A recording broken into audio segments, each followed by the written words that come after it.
Hello friends, good morning. SYB economic general या क्लासमध्ये मी आपलं सर्वांचं स्वागत करतो.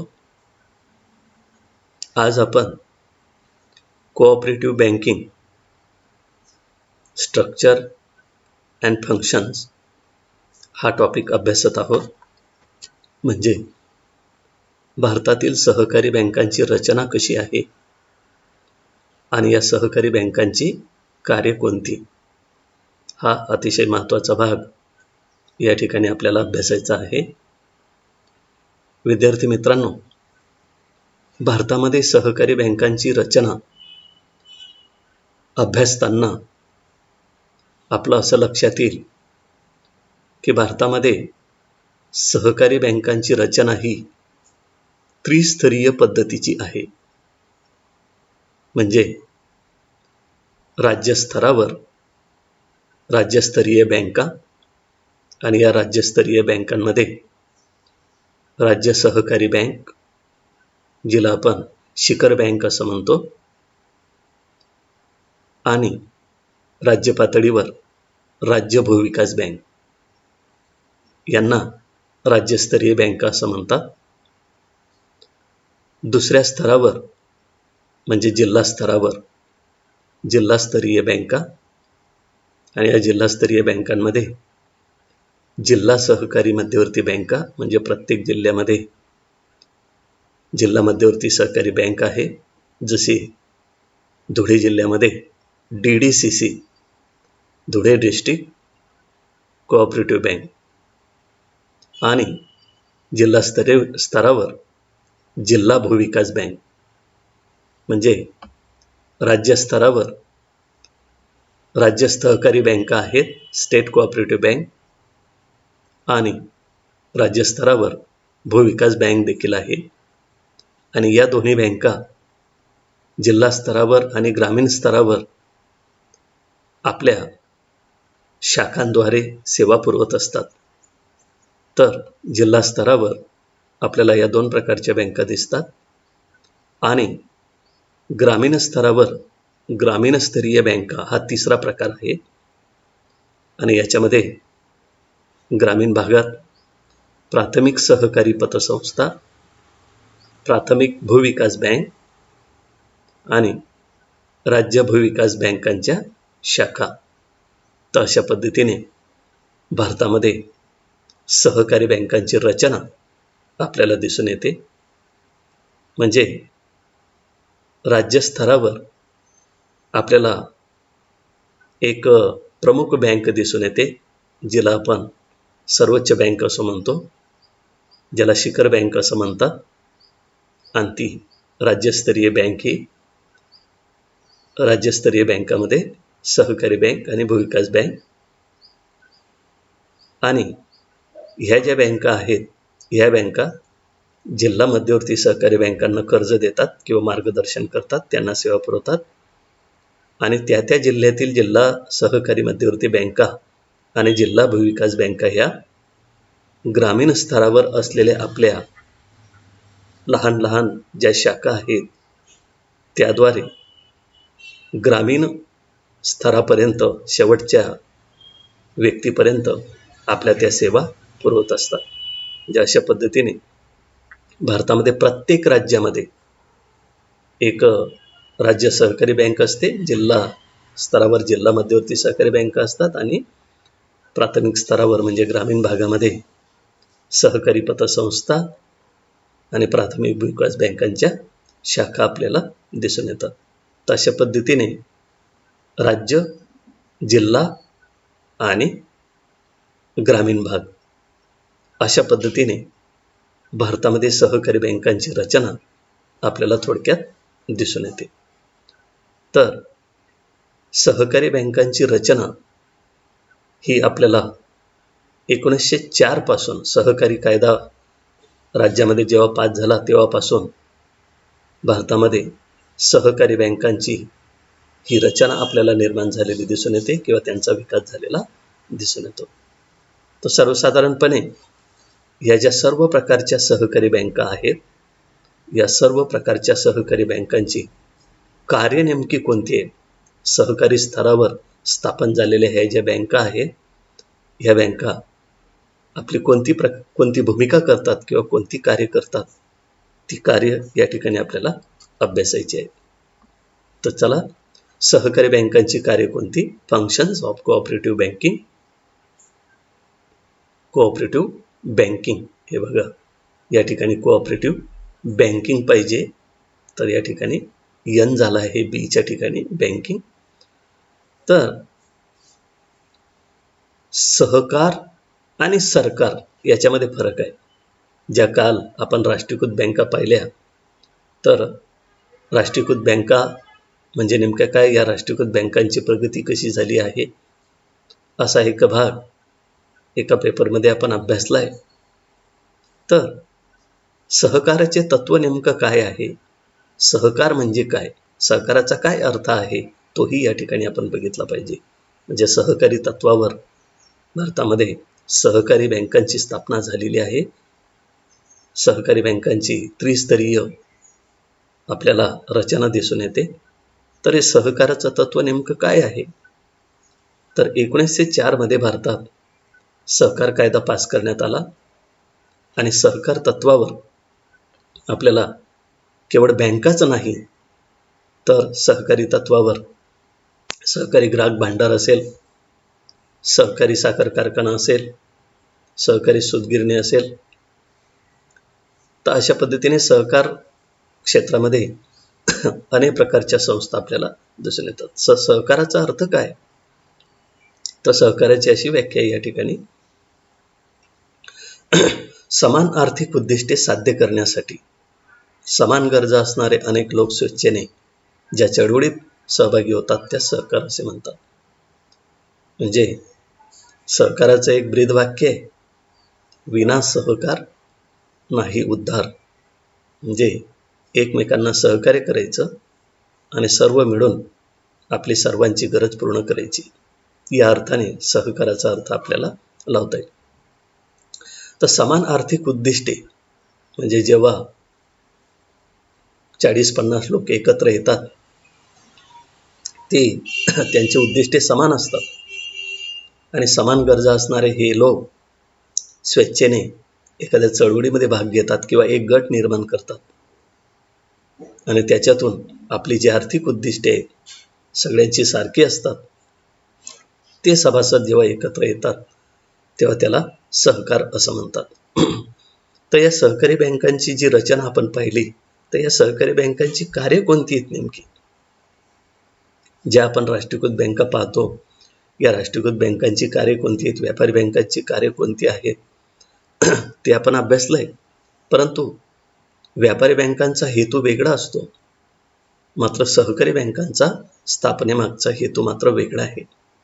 त्याच्या कार्यावरून ते लक्षात येईल. तर सहकारी बँकांचं कार्य कोणती? पहिलं कार्य आहे कर्जाचे वितरण. म्हणजे इतर बँकांप्रमाणे सहकारी बँका देखील वेगवेगळ्या प्रकारच्या ठेवी स्वीकारतात आणि त्या ठेवीच्या आधारावर कर्जाचं वितरण करतात. अगदी लहानातला लहान उद्योजक, कामगार, व्यावसायिक, शेतकरी, अल्पभूधारक शेतकरी, या सगळ्या लहानातल्या लहान घटकांना कर्जाचं वितरण करण्याचं काम या बँका करत असतात आणि ग्रामीण भागाची आणि छोट्या व्यावसायिकांची कर्जाची गरज या बँका पूर्ण करत असतात. दुसरं कार्य कृषीचा विकास करणे. खास करून सहकारी तत्वावर स्थापन झालेल्या ह्या ज्या बँका आहेत, या ग्रामीण भागाचा विकास करण्यासाठी किंवा कृषीचा विकास करण्यासाठी त्या झटत असतात. त्यांचा उद्देशच तो आहे. कारण कृषी क्षेत्राला अल्पकालीन, मध्यमकालीन कर्जाचा पुरवठा राष्ट्रीयकृत बँका कमी करतात, तेव्हा या ग्रामीण भागातील कृषीची कर्जाची गरज किंवा छोट्या व्यावसायिकांची कर्जाची गरज या बँका पूर्ण करत असतात. शेतकऱ्यांना केवळ बी बियाणे खरेदी करणे, छोट्या अवजारं घेणे, त्यानंतर कृषीशी संबंधित जे पूरक व्यवसाय असतात, त्या पूरक व्यवसायांना जे कर्जाची गरज लागते, तीही सहकारी बँका पूर्ण करत असतात. म्हणजे ग्रामीण भागामध्ये प्रमुख व्यवसाय जो कृषीचा आहे, या कृषीचा विकास करण्यासाठी या बँका झटत असतात.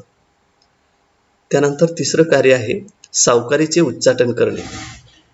सहकारी तत्वावर सहकाराचं जे तत्व अंमलात आणलं गेलं किंवा सहकार तत्वावर जे बँकांची स्थापना झाली, या बँकांचा खरा उद्देश किंवा खरं कार्य हे की ज्या वेळेला सहकारी बँका नव्हत्या त्यावेळेला या शेतकऱ्यांची किंवा कृषीशी संबंधित जे जोड व्यवसाय आहेत त्या व्यवसायासाठी लागणारी कर्जाची गरज तेव्हा देशातील ग्रामीण भागातील मोठे जमीनदार, भांडवलदार आणि जे सावकार असायचे हे सावकार मात्र कर्जाचे पुरवठा करायचे. आता सावकाराचे कर्ज म्हणजे कशा पद्धतीचे त्या ठिकाणी ते अन्यायकारक ठरत होतं हे आपल्याला माहितीच आहे. जास्त व्याज घेणे, खोटे हिशोब देणे, शेतकऱ्यांचं घर किंवा शेती तारण ठेवणे, ते हडप करणे, अशा पद्धतीच्या सावकारीच्या व्यवसायामुळे शेतकऱ्यांचं किंवा छोट्या व्यावसायिकांचं ग्रामीण भागामध्ये शोषण होत होतं. तर या सावकारीचा जे छळ होता, या छळापासून या छोट्या व्यावसायिकांना व शेतकऱ्यांना वाचवण्यासाठी सहकारी तत्वावर सहकारी बँकांची स्थापना झालेली आपल्याला दिसून येते. म्हणजे सावकारीचं उच्चाटन करायचं, सावकाराचं निर्मूलन करायचं, या सावकारीच्या पेशातून या छोट्या व्यावसायिकांना, शेतकऱ्यांना सोडवायचं, हा एक प्रमुख उद्देश सहकारी बँकांचा होता. आणि या सहकारी बँका ती आपली भूमिका आज योग्य पद्धतीने करीत आहे. म्हणजे सावकारीचे उच्चाटन करण्याचं काम या बँका करतात. म्हणजे सावकाराकडे जाऊन जी शेतकऱ्यांना कर्जाची गरज पडते, छोट्या व्यावसायिकांना कर्जाची गरज पडते, ती गरज मात्र या सहकारी बँका पूर्ण करत असतात. आणि त्याच्यामुळे आज मोठ्या प्रमाणात या सावकारीच्या शोषणातून बऱ्याच व्यावसायिकांना, शेतकऱ्यांना या सहकारी तत्वावर स्थापन झालेल्या बँकांनी सोडवलेलं आहे. चौथं कार्य आहे सदस्य शेतकऱ्यांना बचतीच्या सवयी लावणे. म्हणजे या सहकारी तत्वावर स्थापन झालेल्या या ज्या बँका असतात, या बँकांमध्ये जे काही सभासद असतात, जे काही सदस्य असतात, तर या शेतकऱ्यांना या बँका बचतीच्या सवयी लावतात किंवा ग्रामीण भागापर्यंत लोकांना बचतीची सोय निर्माण करून देतात. या बँका मोठ्या प्रमाणावर शेतकऱ्यांना अगदी छोट्यातली छोटी बचतसुद्धा ते आपल्या बँकांमध्ये स्वीकारतात आणि मोठ्या प्रमाणावर त्यामुळे शेतकऱ्यांनाही आज मोठ्या प्रमाणावर बचतीची सवय लागलेली आहे. तर शेतकऱ्यांना कर्जपुरवठा तर करतातच, वेगवेगळ्या प्रकारचं मार्गदर्शन तर करतातच, तर ग्रामीण भागामध्ये जे लहान कारागीर आहेत, छोटे व्यावसायिक आहेत, छोटे शेतकरी आहेत, या सर्व घटकांना या बँका मोठ्या प्रमाणावर बचतीची सवय लावतायत आणि त्या बचतीचं रूपांतर भांडवल निर्मितीमध्ये होत आहे. आणि या भांडवलाची गरज पुन्हा ग्रामीण भागातील या छोट्या व्यावसायिकांना, शेतकऱ्यांना या बँका पूर्ण करून देत आहेत. पाचवं कार्य आहे सहकारी बँकांचं ग्रामीण विकासात भर घालणे. खास करून सहकारी तत्वावर स्थापन झालेल्या ह्या ज्या बँका आहेत, या बँकांचा प्रमुख उद्देश हा ग्रामीण भागाचा विकास करणे हाच आहे. बघा, आपल्याला माहितीच असेल की ग्रामीण भागाचा विकास करण्यासाठी नाबार्ड या संस्थेची स्थापना झालेली आहे. रिझर्व्ह बँकेमध्ये स्वतंत्र एक कृषी विभाग होता. तो कृषी विभाग बंद करून 1982 मध्ये नाबार्ड या बँकेची स्थापना झाली, या संस्थेची स्थापना झाली. National agriculture bank for rural development. जे ग्रामीण विकासासाठी झटणारी ही बँक एक स्वतंत्र बँक असावी या दृष्टिकोनातून राज्यस्तरावर नाबार्ड ही संस्था स्थापन झाली. रिझर्व्ह बँक आणि सरकार नाबार्डला मदत करते आणि नाबार्ड या सहकारी बँकांना मदत करते. सहकारी बँक ही जिल्हा मध्यवर्ती बँकांना मदत करते आणि जिल्हा मध्यवर्ती बँक ही ग्रामीण स्तरावर आपला निधी पुरवते. तर अशा पद्धतीची ही रचना आहे. आणि हे सहकारी बँका ज्या आहेत, या सहकारी बँका खास करून ग्रामीण विकासासाठी झटत असतात. कारण ग्रामीण भागापर्यंत आजही राष्ट्रीयकृत बँकांच्या शाखा पोहोचलेल्या नाहीत. मात्र पतपेढ्या ज्या असतात, सहकारी पतसंस्था ज्या असतात, ह्या मात्र ग्रामीण भागापर्यंत आपली मोलाची कामगिरी करत आहेत. तर ग्रामीण भागामध्ये खास करून शेतकऱ्यांना, छोट्या व्यावसायिकांना अल्प आणि मध्यम मुदतीची जी कर्जाची गरज आहे, ती कर्जाची गरज पूर्ण करण्याचं काम या सहकारी बँका करत असतात.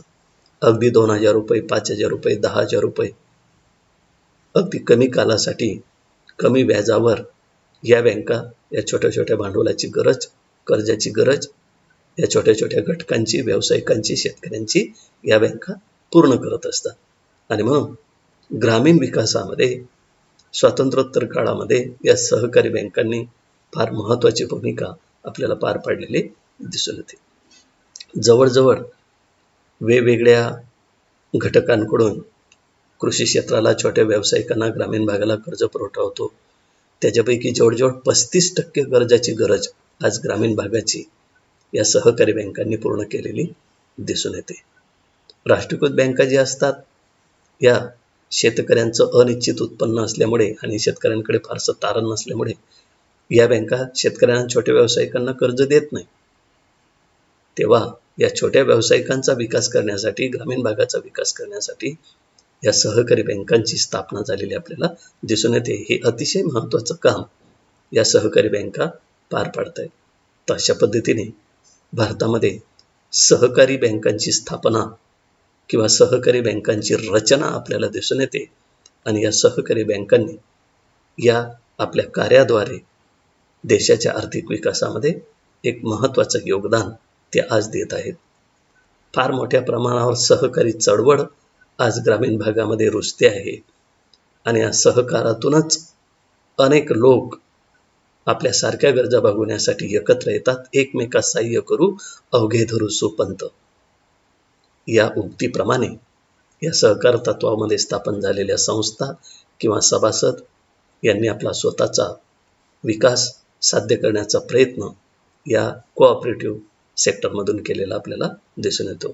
तर सहकाराचं तत्व हे आज देशाच्या आर्थिक विकासामध्ये फार महत्त्वाची भूमिका पार पडते. तर अशा पद्धतीने भारतामध्ये सहकारी बँकांची रचना आणि सहकारी बँकांची कार्ये आपल्याला या ठिकाणी अभ्यासता येतील. थँक्यू. भेटूया पुढच्या लेक्चरला. तोपर्यंत नमस्कार.